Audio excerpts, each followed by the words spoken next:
ini, hati kami rindu kepadamu.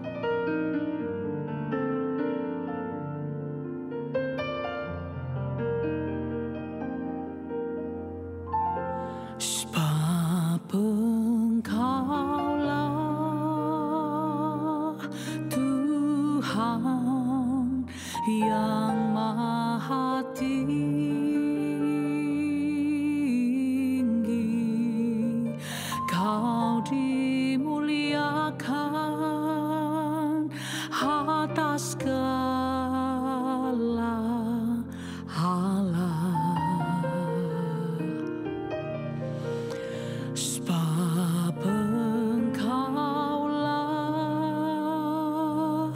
Tuhan yang Maha Tinggi,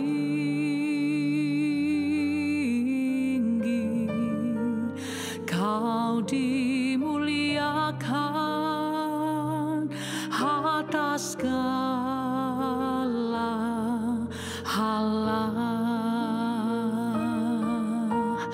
Oh, Kau ku sembah,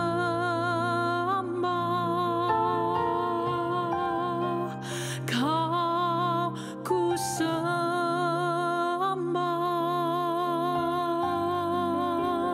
Kau ku sembah.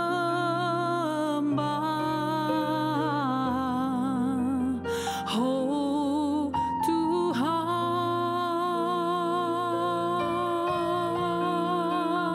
Kau ku sembah,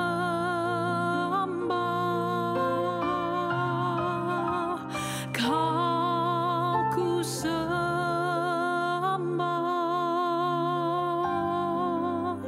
Kau ku sembah.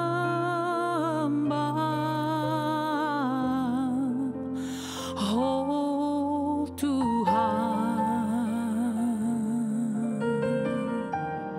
oh ku menyembah-Mu.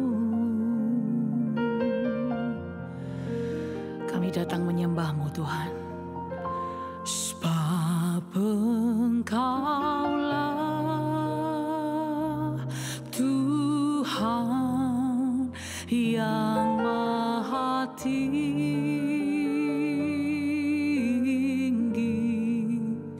Kau dimuliakan atas segala hala. Sebab Engkaulah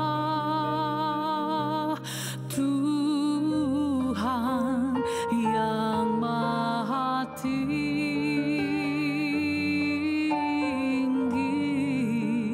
Kau dimuliakan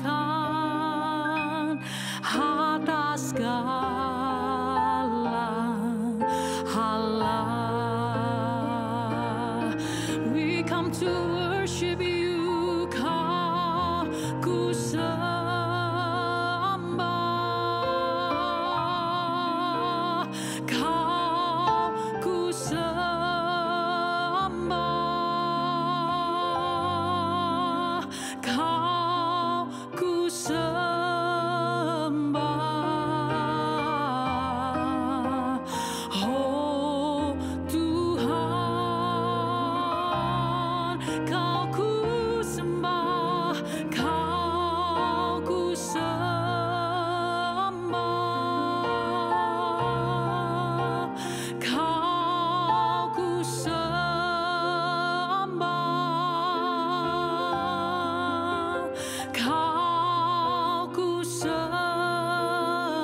menyembah-Mu dalam segala keadaan dalam hidup kami, menyembah-Mu di dalam segala situasi kehidupan kami. Itu yang ingin kami kerjakan dalam hidup kami Tuhan, yaitu selalu menyembah dan selalu bersyukur dan mengakui kedaulatan-Mu di dalam kehidupan kami. Kami menyembah, kami menyembah, kami menyembah.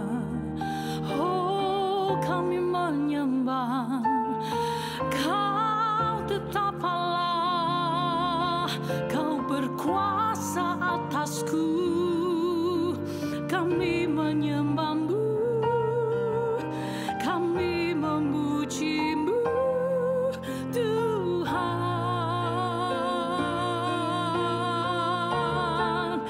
Tak ada yang lain yang ku sembah. Oh, satu nama yang berdaulat di dalam hidupku.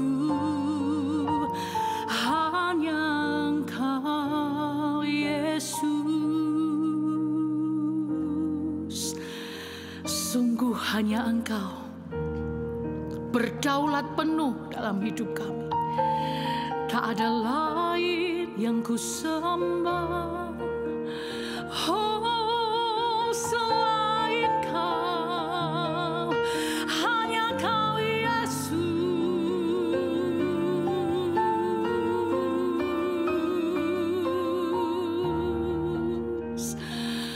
Hanya Kau, oh ya hanya Kau.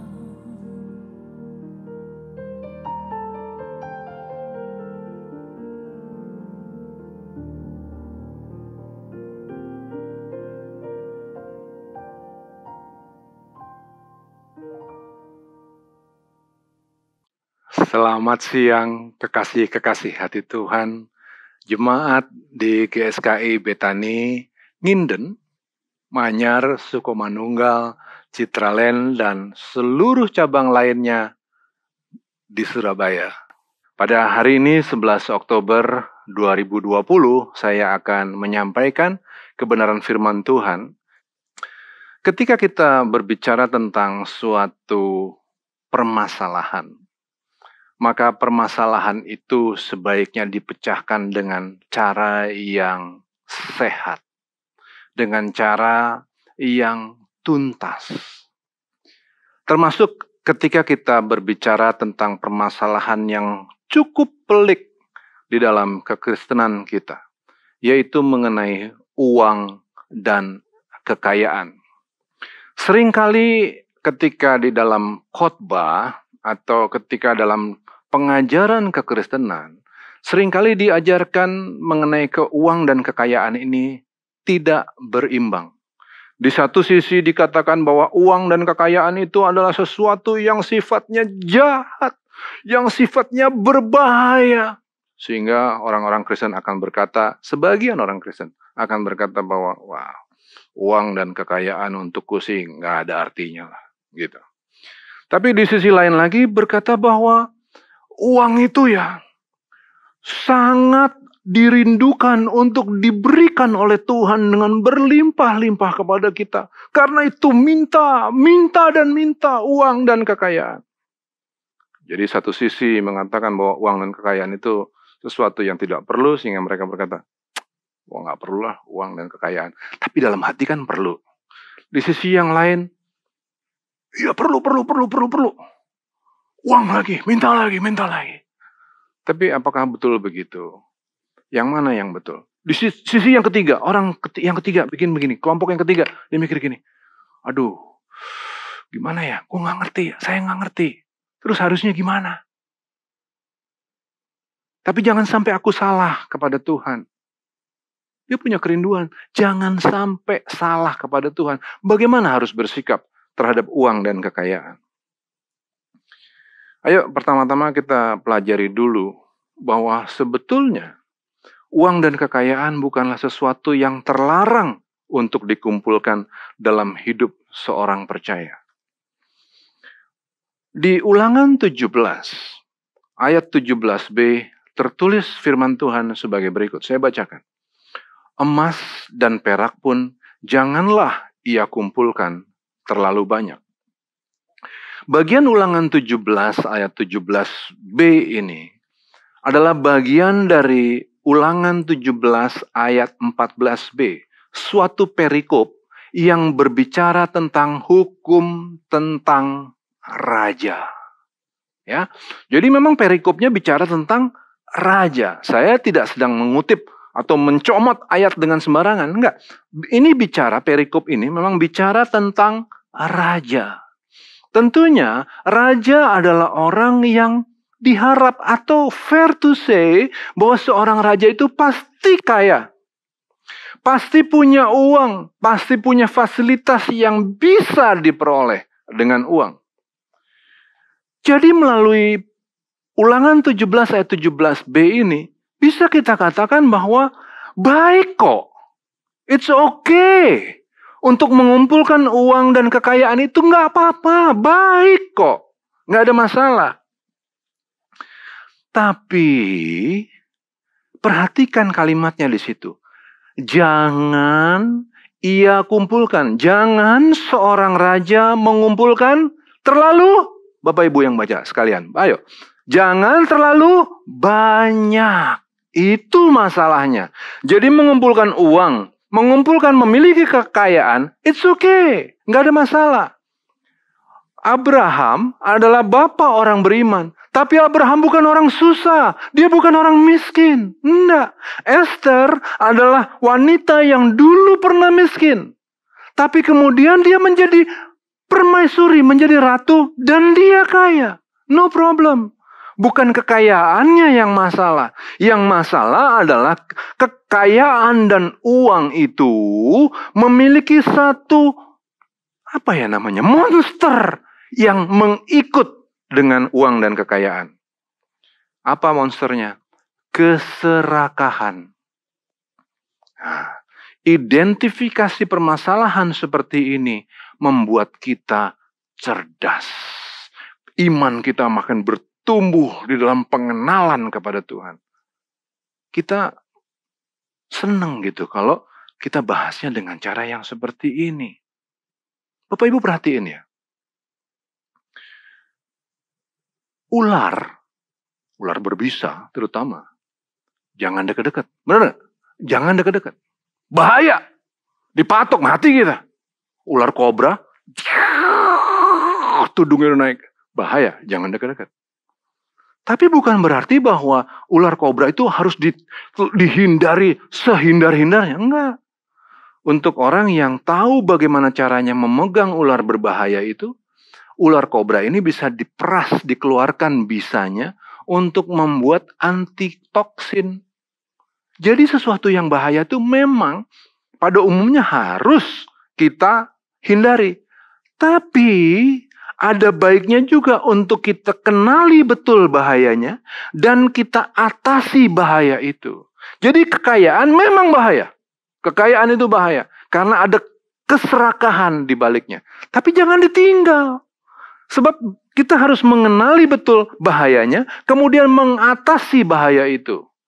Supaya dengan melalui uang dan kekayaan kita bisa memuliakan nama Tuhan. Itu. Jadi, sekali lagi, kekayaan emas, perak berbahaya. Karena tidak akan pernah ada kata cukup terhadap kekayaan.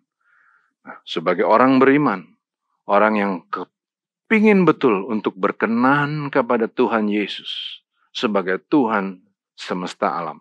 Apa yang harus kita pelajari tentang uang dan kekayaan?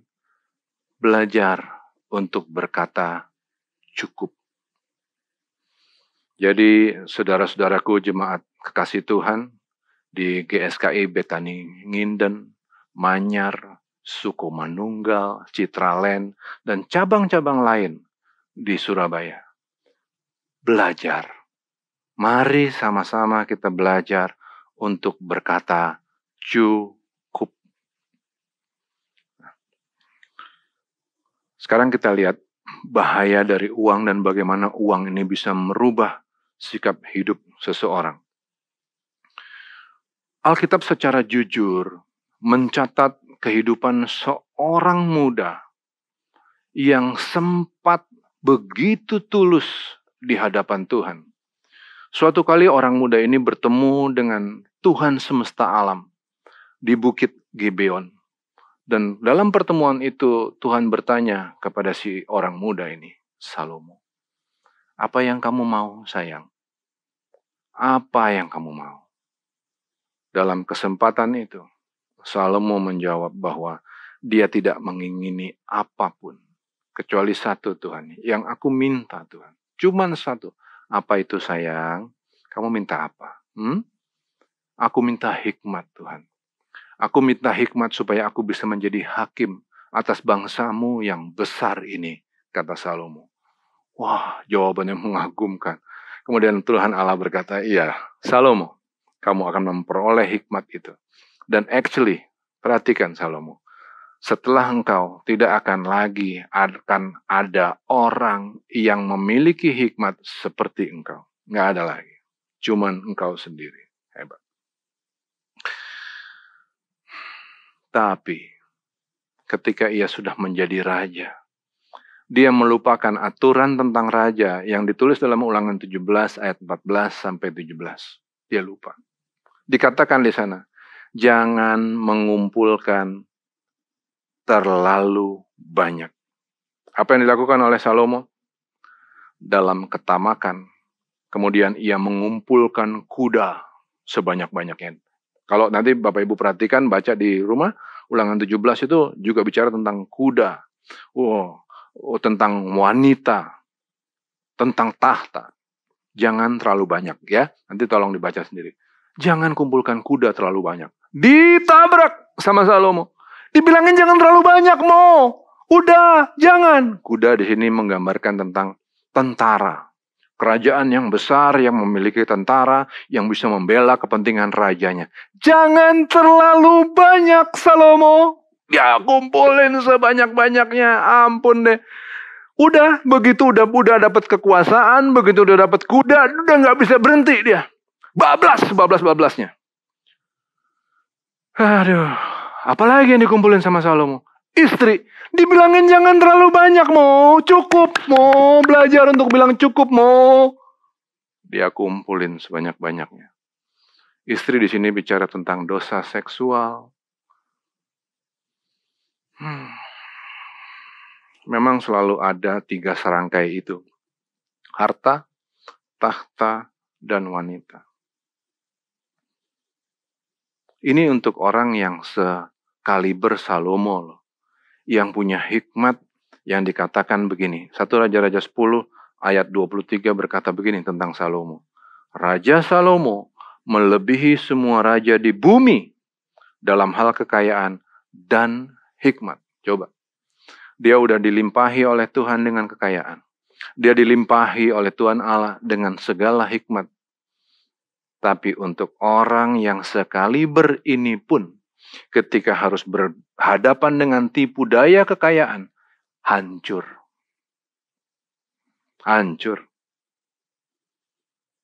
Sedih loh. Bagaimana bisa orang sekaliber Salomo ini kemudian hancur? Luar biasa. Coba perhatiin ya. Kita perhatiin. Sikap hati Salomo terhadap kekayaan setelah dia jatuh dalam tipu daya kekayaan itu. Dikatakan begini dalam Pengkhotbah 2 ayat yang ke-8. Aku, artinya Salomo, mengumpulkan bagiku juga perak dan emas, harta benda raja-raja dan daerah-daerah. Dibilangin jangan terlalu banyak. Emas boleh, jangan terlalu banyak. Dia ambil punya tetangga sebelah. Nggak ada urusan. Dia sikat. Sampai hari ini kan begitu juga. Masih sampai hari ini kan begitu juga. Salomo yang punya hikmat luar biasa aja terjerembab sama tipu daya kekayaan. Apalagi kita-kita begini yang hikmatnya cekak-cekak. Saya nggak bicara tentang Bapak Ibu, saya bicara tentang diri saya sendiri. Ketika saya bilang kita, saya tunjuk diri saya sendiri. Hikmat cekak begini dihadapkan dengan uang dan kekayaan. Gampang sekali buat saya ini untuk terjerembab. Salomo terjerembab. Harta benda raja-raja dan daerah-daerah dia ambil semua. Kita juga sama. Kalau kita udah terjerembab di sini, kita ngerasa aman, ngerasa bahwa seolah-olah ngambil harta orang tuh emang haknya. Bisa begitu loh. Ada gubernur di daerah mana gitu yang bikin manipulasi banyak, bener. Ini bukan yang di Indonesia, di tempat lain lah ya, adalah manipulasi seenak-enaknya. Orang nggak boleh reklamasi pantai jadi reklamasi pantai. Enggak, ini bukan yang di Indonesia, bukan di Jakarta, sekali lagi di tempat lain. Ini cuma tokoh ada-adaan aja lah, nggak betul-betul. Kan begitu kelakuannya. Aku mencari bagiku biduan-biduan dan biduanita. Loh, dibilangin jangan, malah dihajar juga. Lihat, harta sekarang wanita. Terus, dan yang menyenangkan anak-anak manusia, yakni apa? Banyak gundik. Ya ampun, Salomo. Dengan punya harta, dengan punya tentara, dan punya biduan-biduanita, gundik-gundik. Kemudian dia merasa besar. Dengan demikian aku menjadi besar. Bahkan lebih besar daripada siapapun yang pernah hidup di Yerusalem sebelum aku. Pengkhotbah 2 ayat 8. Coba. Begitu orang punya kekayaan, mereka merasa bahwa dirinya adalah Tuhan. Seperti Salomo, dia bilang, aku lebih besar daripada raja manapun yang pernah ada di Yerusalem. Coba. Itu tipu daya kekayaan tuh seperti itu loh. Dia ngerasa nggak cukup, terus dia merasa punya uang malah makin jadi seperti jagoan. Puncaknya merasa seperti Tuhan. Itu jahat. Kekayaan tuh bisa bikin orang berubah. Bayangkan. Salomo dari tadinya tulus luar biasa. Dia berkata, aku tidak menginginkan apapun Tuhan. Kecuali hikmat. Sekarang, aku menjadi besar dengan semua yang aku miliki. Aku lebih besar daripada raja manapun di Yerusalem. Kesian deh lo mo. Tapi dengan jujur, perhatikan apa yang dikatakan oleh kitab Pengkhotbah tentang hidup Salomo. Dikatakan begini, ketika aku meneliti segala pekerjaan yang telah dilakukan tanganku, dan segala usaha yang telah kulakukan untuk itu dengan jerih payah, lihatlah. Segala sesuatu adalah kesia-siaan dan usaha menjaring angin. Memang tak ada keuntungan di bawah matahari. Pengkhotbah 2 ayat 11. Sekarang Salomo di usianya yang tua, dia menyadari segala sesuatu yang aku miliki itu, yang aku pikir jadi membuat aku hebat itu, ternyata adalah suatu kesia-siaan dan usaha menjaring angin. Dikatakan lagi oleh Pengkhotbah 5 ayat 10. Siapa mencintai uang tidak akan puas dengan uang. Dan siapa mencintai kekayaan tidak akan puas dengan penghasilannya. Ini pun sia-sia. Masih mau ikuti saya? Selanjutnya Pengkhotbah 5 ayat 13 berkata begini. Ada kemalangan yang menyedihkan kulihat di bawah matahari. Kekayaan yang disimpan oleh pemiliknya menjadi kecelakaannya sendiri. Dan kemudian dengan jujur dan cerdas sekali, kitab ini memberikan solusi terhadap uang dan kekayaan. Ini solusinya. Ikuti ya, Bapak Ibu. Saya bacakan. Pengkhotbah 5 ayat 12. Enak tidurnya orang yang bekerja. Wah, kalau kita punya rasa cukup, kita kerja, kita cukupkan diri kita. Ya? Kita bertanggung jawab untuk diri, untuk keluarga, untuk sanak saudara. Enak tidurnya orang yang bekerja. Baik ia makan sedikit atau banyak. Enak aja. Ada rasa puas soalnya. Tetapi kekenyangan orang kaya sekali-kali tidak membiarkan dia tidur. Dalam pengalaman saya, dalam profesi saya sebagai advokat. Jadi Bapak Ibu kenalkan bahwa selain pembicara, saya ini juga advokat. Saya punya klien-klien yang sangat berada. Dan saya melihat betapa Mereka ini berkelimangan dalam uang. Rumahnya luar biasa besar. Mobilnya, aduh, banyaknya. Betul-betul. Tapi susah tidur. Gak bisa nikmatin. Mobil ada banyak. Tapi kalau pergi ya paling dia cuma bawa satu. Mana bisa dia bawa 4 mobil. Sekaligus dia nyetir. Mana bisa. Cuman satu. Punya banyak jam. Tapi cuma satu juga yang bisa dipakai.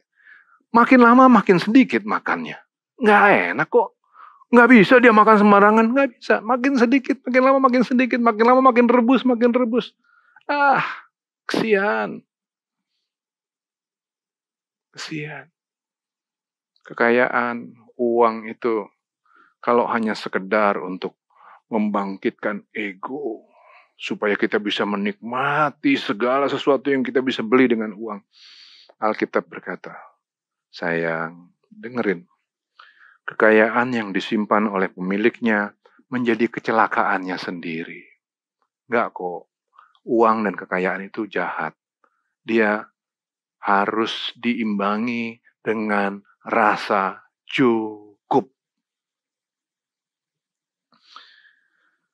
Sehingga Bapak Ibu, saudara-saudaraku, jemaat di GSKI Betani, Manyar, Nginden, Suku Manunggal, Citraland, dan cabang-cabang lain di Surabaya.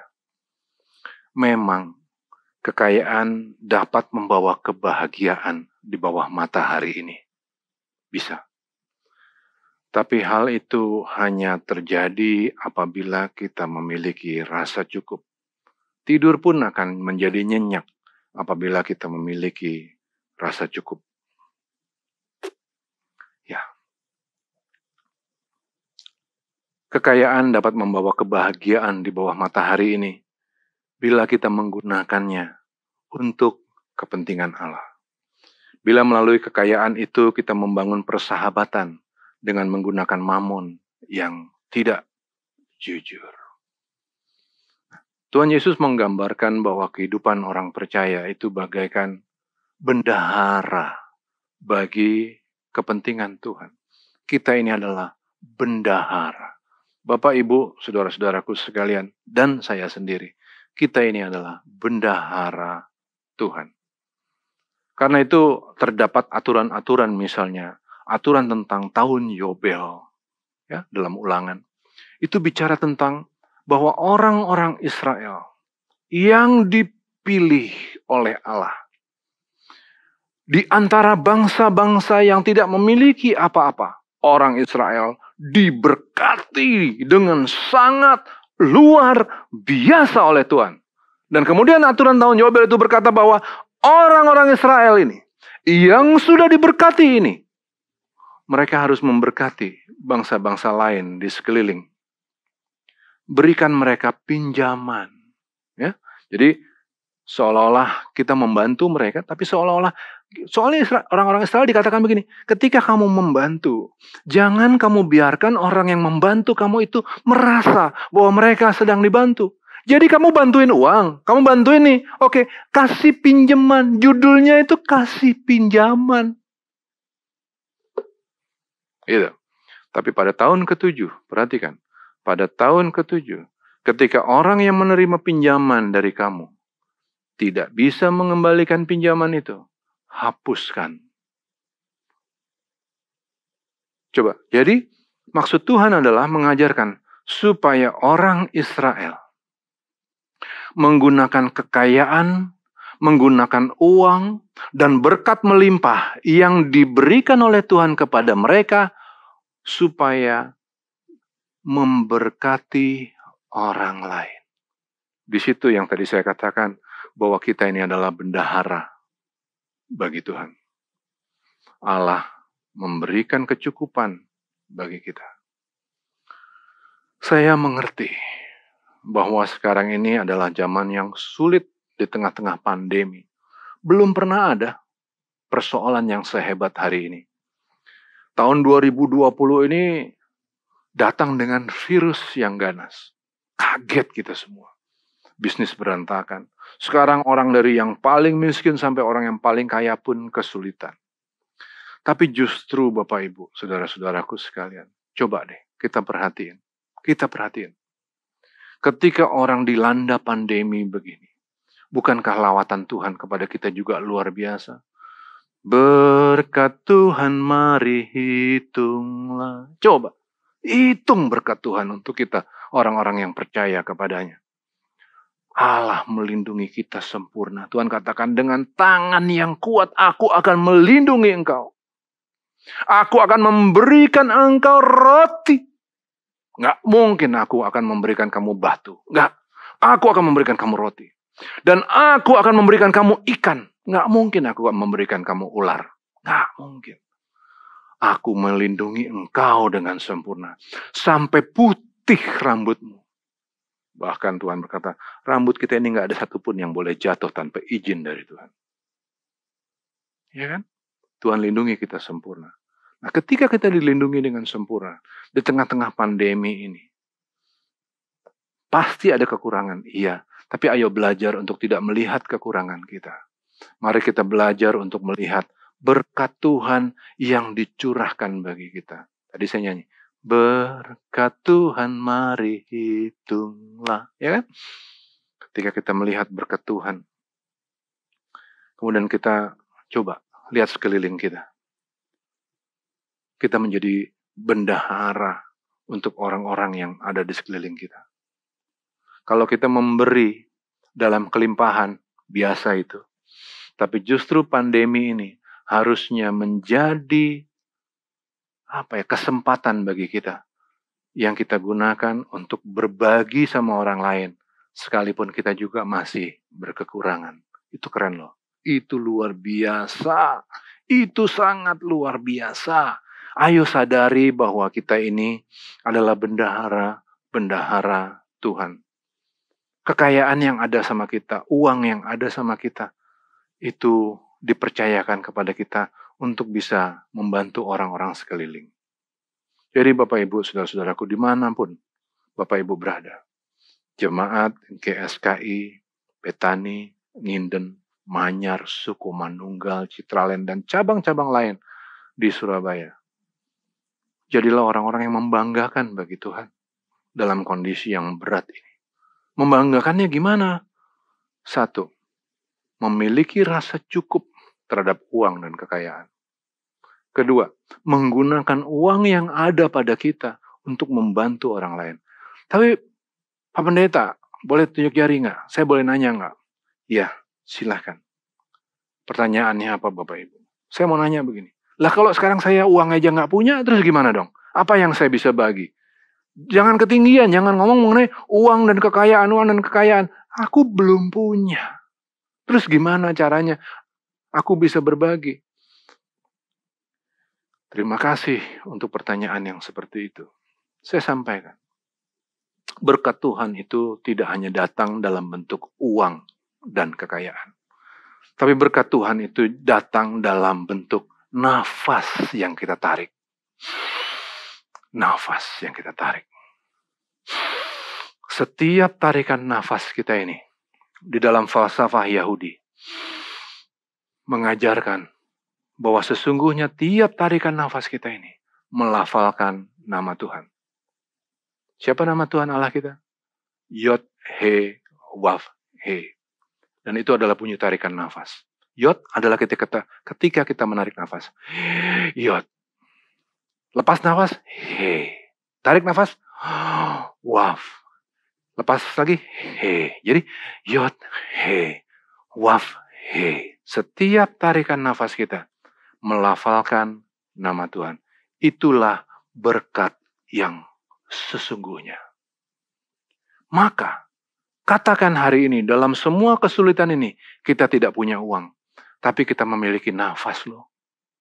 Kita bernafas, kita berkata, Yod, He, Waf, He. Jika tarikan nafas kita adalah melafalkan nama Tuhan, betapa setiap perbuatan kita haruslah baik adanya. Jadi bagaimana kita membantu orang dengan kekayaan nafas kita? Bagaimana caranya? Berbuat baik. Perhatikan kesulitan orang lain. Mungkin kita nggak punya uang, tapi kita bisa dengar kesulitan orang itu. Kita perhatiin, kita coba cari jalan keluar. Dok, sorry ya, aku nggak punya jalan keluar. Tapi aku kenal si A, si B, si C. Coba aku minta tolong ke orang-orang itu. Kira-kira bisa nggak ya nolongin kamu? That's it. Kalau nggak bisa pun kita balik lagi ke dia. Sorry, aku nggak bisa nolongin kamu. Tapi apa yang bisa aku bikin? Aku bisa dengerin kamu. Aku dengerin. Ayo kita doa sama-sama. Aku perhatiin kamu. Dia pulang kita perhatiin. Terus kita perhatiin. Itu cukup. Kalau itu yang bisa kita buat, buat itu. Jangan cari alasan. Nggak punya uang, nggak bisa bantu. Aduh, jangan begitu. Kalau ada uang, kita pakai uang kita untuk bantu orang lain. Kalau nggak ada uang, nafas kita pakai untuk bantu orang lain. Di situ Tuhan akan tersenyum. Di situ akan tampak kualitas kita sebagai murid kesayangan Tuhan, sebagai umat Tuhan. Ya kan? Perbuatan baik itu akan kelihatan ketika kita lagi ngadepin kesulitan. Ya dong. Bayangin, kita sendiri lagi susah. Tapi kita berbuat baik, nolongin orang. Itu jempolan. Dan saya bangga. Saya bicara dengan pengurus-pengurus dari GSKI, Betani di Nginden, Sukumanunggal, Manyar, Citraland, dan cabang-cabang lain di Surabaya. Saya dengar betapa iman Bapak Ibu bertumbuh luar biasa. Ikut FA di mana-mana, belajar dan belajar lagi. Walaupun kondisi susah, tapi tetap berjuang. Usaha berjuang, pengenalan sama Tuhan juga tetap berjuang. Saya bangga. Ayo, kita makin perhatiin orang-orang di sekeliling kita. Karena kekayaan kita itu adanya di nafas kita. Yod, he, waf, he. Ayo, do something for others. Nah, siapa dari kita yang lebih berhikmat daripada Salomo? Siapa? Apabila Raja Salomo yang begitu berhikmat saja bisa terjerembab oleh tipu daya kekayaan. Bukankah kita harus juga jadi sangat berhati-hati terhadap kekayaan dan uang? Hati-hati. Uang itu bisa bikin kita jadi ngerasa pongah. Tadi saya sempat singgung sedikit. Menjadi merasa seperti Tuhan. Begitu kita punya uang, kehidupan itu seperti ada di dalam piramid. Ya, piramid begini. Piramid kan bentuknya gini. Ini puncaknya di sini. Kita seolah-olah ngerasa kita di atas. Kita soalnya punya uang kan. Semua orang jadi hamba sahaya buat kita. Jadi, lihat nih. Kalau orang punya uang itu selalu di puncak piramid dia. Hamba sahaya ada di bawah-bawah sini. Semua orang berusaha untuk mendeketin supaya kebagian uangnya kecipratan gitu. Wah, semuanya ngedeketin, kita di atas. Bahaya loh. Uang itu bahayanya bisa bikin yang seperti itu. Kita ngerasa ada di puncak piramid. Jangan begitu. Kita harus laksanakan piramid terbalik. Perhatiin ya. Piramid terbalik. Tadi saya udah sebut di atas. Sebagai orang yang diberkati, kita harus ada di bawah piramid. Kita tuh di sini. Kita di sini. Menopang beban banyak orang. Beban dari saudara-saudara kita. Saudara-saudara kandung. Beban dari saudara-saudara kita yang lebih luas, keluarga besar kita. Itu kita menjadi piramid terbalik. Itu kita menjadi bendahara bagi Tuhan. Jangan kayak di Jakarta. Kapan itu Jakarta tiba-tiba heboh dengan suatu kejahatan yang luar biasa jahat. Orang bukan hanya dibunuh, tapi diperlakukan dengan sangat tidak manusiawi. Nggak jelas diapain. Pokoknya nggak karu-karuan, dimasukin ke dalam koper. Aduh, untuk apa orang diperlakukan sebegitu jahatnya? Untuk diambil uangnya. Berapa? 97 juta. Ya ampun. Segitu hancurnya kah kehidupan hari ini? Segitu jahatnya kah? Tapi yang lebih sedih lagi begini. Iyalah, udahlah, orang itu jahat. Udahlah, ya udah, semua orang juga ngerti. Orang seperti itu jahat. Tapi yang saya mau tanya begini. Sekarang yang saya mau tanya begini. Tolong didengar ya. Bapak Ibu, apa yang sudah kita lakukan? Apa yang sudah kita lakukan dalam merubah orang-orang yang ada di sekeliling kita? Apakah kita menjadi pelindung bagi mereka? Apakah kita duduk di bawah sini menanggung beban orang? Ketika orang kesulitan, kita buru-buru bantuin mereka supaya jangan sampai mereka bikin jahat, supaya jangan sampai mereka terhilang dari kasih Tuhan. Kita bantu. Kan harusnya begitu. Kalau nuding, oh orang itu jahat, mereka bikin begini, mereka bikin. Ya udahlah, dunia ini memang jahat. Pertanyaannya, berapa banyak orang yang kita rubah dari jahat menjadi baik?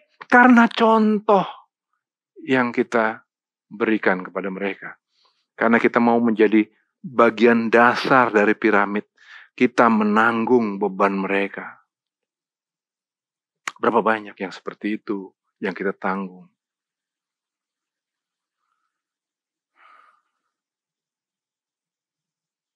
Siapa yang lebih kaya daripada Raja Salomo? Tapi apa gunanya kita bersaing dalam jumlah kekayaan dengan Raja Salomo? Apa gunanya? Toh kekayaan yang disimpan oleh pemiliknya menjadi kecelakaan bagi pemiliknya itu. Apa gunanya kita bersaing dengan Salomo? Tapi kenapa coba hari-hari ini, kenapa orang tuh sibuk banget Instagram, ya ampun itu isinya orang nampangin kekayaannya luar biasa. Saya tahu di Surabaya bukan begitu kulturnya. Bukan tunjukin kekayaan di Instagram, enggak. Memang Surabaya enggak seperti itu. Itu di kota lain. Tapi tetap banyak orang-orang tuh yang dengan satu atau lain cara nunjukin, ini loh aku. Ini loh aku, itu mobilku, ini jamku. Banyak yang begitu. Jangan. Nggak perlu sama sekali. Nggak perlu. Punya kita bersyukur, nggak punya kita juga bersyukur. Nggak masalah. Nah sementara, ayo sekali lagi saya ulangin lagi. Banyak orang susah di sekeliling kita. Bantu yuk, kita bantu mereka. Berlombalah dalam berbuat kebaikan. Berlombalah dalam bersikap adil. Ya. Berlombalah dalam kesetiaan. Dan berlomba juga dalam kerendah hatian. Saya ulangin. Berlombalah dalam berbuat baik. Itu sudah saya jelaskan tadi. Berlombalah dalam bersikap adil. Ya, dalam bersikap adil. Dalam kesetiaan dan dalam kerendah hatian. Nah, kalau yang soal berbuat baik, setia, rendah hati, kalau yang ini kita nggak pernah boleh ngerasa cukup. Kalau kekayaan dan uang kita punya cukup, ya. Nah cukup ini juga nanti dalam kesempatan yang lain saya akan jelaskan. Cukup itu apa sih? Cukup itu pasti beda antara si A sama si B, nggak bisa disamain. Kalau orang punya mobil mewah banget, belum berarti bahwa dia bukan berarti bahwa dia nggak ngerasa cukup. Jangan begitu loh ya mikirnya. Nanti lain kesempatan saya bicarain. Tapi kita punya rasa cukup dan rasa cukup itu pribadi sekali. Sifatnya adalah nurani sekali. Nurani kita yang bisa jawab. Kita ini masih tamak atau cukup, ya. Nah, kalau rasa cukup kita harus tingkatin, kita harus bilang cukup bagiku. Tapi bersikap adil, bersikap setia dan rendah hati. Jangan pernah merasa cukup. Terakhir, saya tinggalkan begini. Jujurlah dengan diri sendiri, Bapak Ibu, saudara-saudara sekalian, bahwa bagaimanapun sebetulnya ada monster dalam bentuk ketamakan dalam hidup kita yang akan semakin terpicu dengan kekayaan. Jujur, ada monster ketamakan dalam hidup kita yang akan semakin terpicu oleh kekayaan. Oleh karena itu, jemaat-jemaat kekasih Tuhan di GSKI Betani, Nginden, Manyar, Suku Manunggal, Citra, juga di seluruh cabang-cabang di seluruh Surabaya. Mari, atasi monster itu dengan mengembangkan rasa cukup. Amin.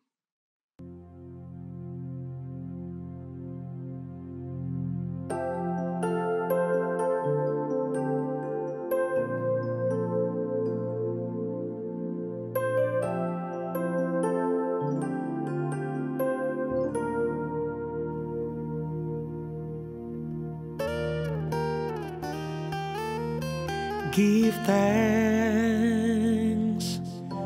with a grateful heart.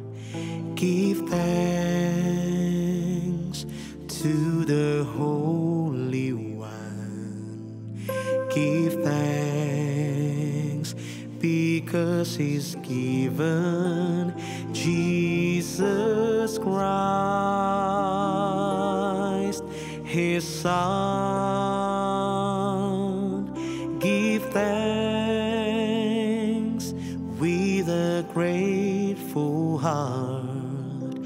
Give thanks to the Holy One. Give thanks because He's given Jesus Christ, His Son.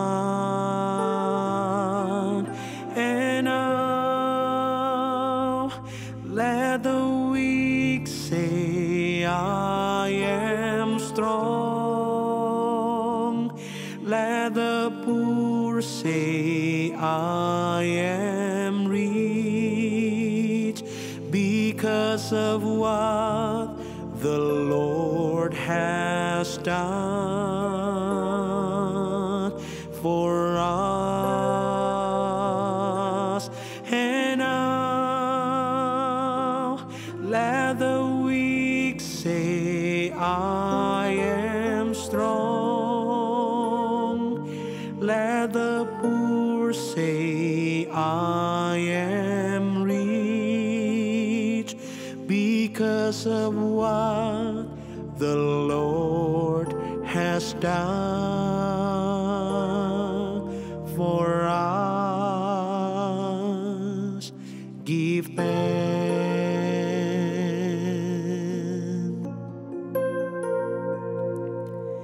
Dengan hati bersyukur pada Allah yang kudus, syukur diberikan pada anaknya Yesus.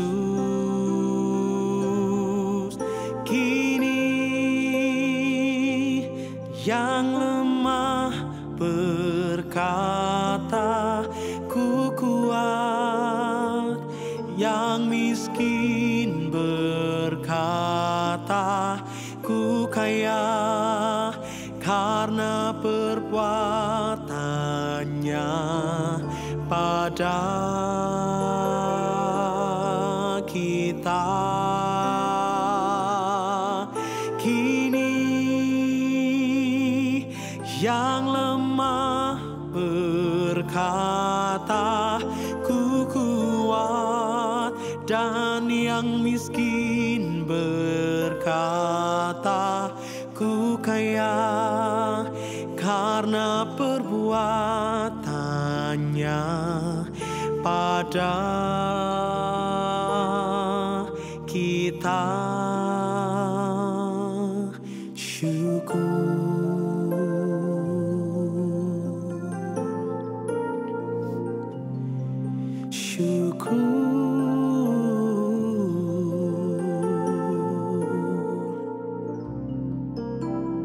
Segenap hati bersyukur buat kebaikan-Mu dalam hidupku. Haleluya. Oh,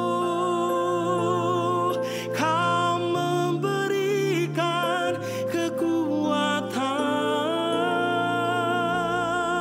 dan sukacita di dalam hidupku. Haleluya.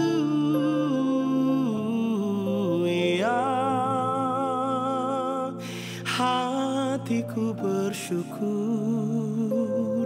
hidupku memujimu. Haleluya.